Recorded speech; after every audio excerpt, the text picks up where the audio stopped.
साल 2024 दिसंबर के दिन शुरू हुआ बीपीएससी प्रोटेस्ट। छात्रों के ऊपर लाठीचार्ज भी हुआ। प्रशांत किशोर उसकी अगुवाई कर रहे थे, लेकिन उसकी अगुवाई के साथ जब लाठीचार्ज हुआ तो ऐसा लगा कि सब चीज खामोश हो गई है, पर कुछ चीजें अभी भी चल रही है। 2 तारीख को कुछ देर पहले 5 बजे प्रशांत किशोर अनशन पर बैठ चुके हैं। लाठीचार्ज बिहार में हुआ है, धरनों पर, प्रदर्शनों पर, मार्च पर, पूरे देश में कहीं नहीं हुआ है।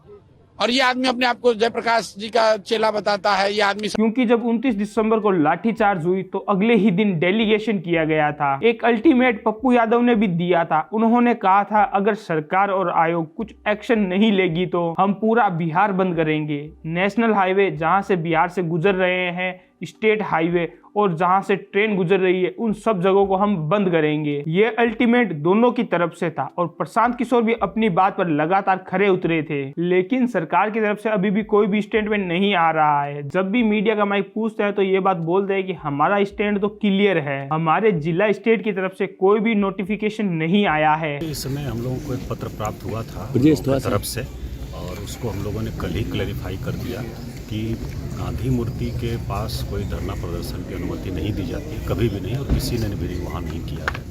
अगर कहीं भी पेपर लीक हुआ है, कहीं भी धांधली हुई है, तो अगर कोई भी दिक्कत हुई है तो आयोग अपना स्टेटमेंट क्लियर रखेगा। एक दिन बाद एग्जाम है 4 जनवरी को और लग रहा है कि 4 जनवरी ही तारीख फिक्स होगी। कुछ तस्वीरों में देखकर ये लगता है कि प्रशांत किशोर हट गए या फिर मौके का फायदा उठाने के लिए आए थे। बहुत सारे आरोप भी लगाए गए थे, लेकिन 29 दिसंबर को लाठीचार्ज होता है। उसके बाद छात्रों को हॉस्पिटलाइज किया जाता है तो एक बात की अपडेट आता है। अगले दिन मतलब 29 और 30 को छोड़कर 31 तारीख को पुलिस के कुछ सिपाही वहां पर जाते हैं। उनको एक कागज के ऊपर दस्तावेज करवाकर वहां से डिस्चार्ज कर देते हैं। देखिए, बिहार के नौजवानों पर, बिहार के नौजवान के भविष्य के साथ में नीतीश कुमार और ये केंद्र की सरकार जो खिलवाड़ कर रही है, कहीं ना कहीं शिक्षा माफिया के साथ इनकी जो आंतरिक साठगांठ है उसके खिलाफ में आज हम लोग आंदोलन कर रहे हैं। बीपीएससी छात्रों ने भी अपनी 5 मांगे रखी है। पहली मांग उन्होंने ये रखी है कि 17वीं बीपीएस परीक्षा की उच्च स्तरीय जांच और भ्रष्टाचार में लिप्त लोगों को जल्द से जल्द पकड़ा जाए। 2015 के निश्चित तेज के आंकड़ों के अनुसार 18 से 35 साल के बेरोजगार को हर एक व्यक्ति को बेरोजगार भत्ता दिया जाए। पिछले 10 सालों के अंदर जो भी परीक्षा के अंदर भ्रष्टाचार हुआ है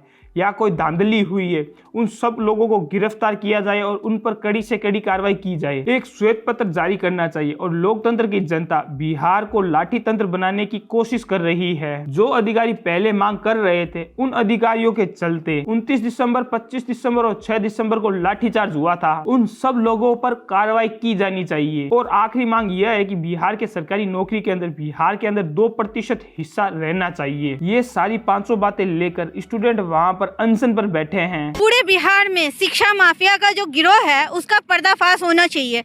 कोई भी एग्जाम होता है बिहार के अंदर, उसका पेपर लीक हो जाता है।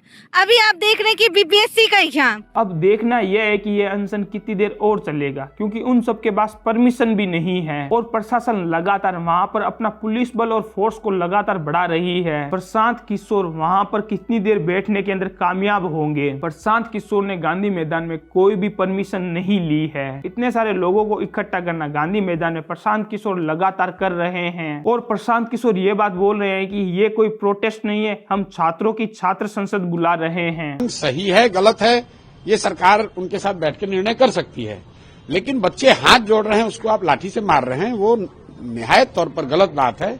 और जैसा मैंने पहले भी कहा है कि बिहार लोकतंत्र की जननी है, क्योंकि ऐसी जगह पटना के अंदर कोई नहीं है जहां से 3 से 4 हजार स्टूडेंट आ सके। इसीलिए उनको गांधी मैदान में बच्चों को इकट्ठा किया जा रहा है। फिर अचानक से ही छात्र मार्च निकाला गया और लाठीचार्ज की गई और आप सब लोगों को पता है कि वाटर कैनन भी चलाए गए थे। अब देखना यह है कि छात्र अपनी बात मनवाएंगे या फिर नहीं, क्योंकि छात्र का कहना बिल्कुल सही है। क्या सरकार उनकी बातों को मानेगी या फिर नहीं? आप सब लोगों को क्या लगता है? आप मुझे कमेंट सेक्शन के अंदर जरूर जवाब दें और इसी तरीके से अपना प्यार बनाए रखें।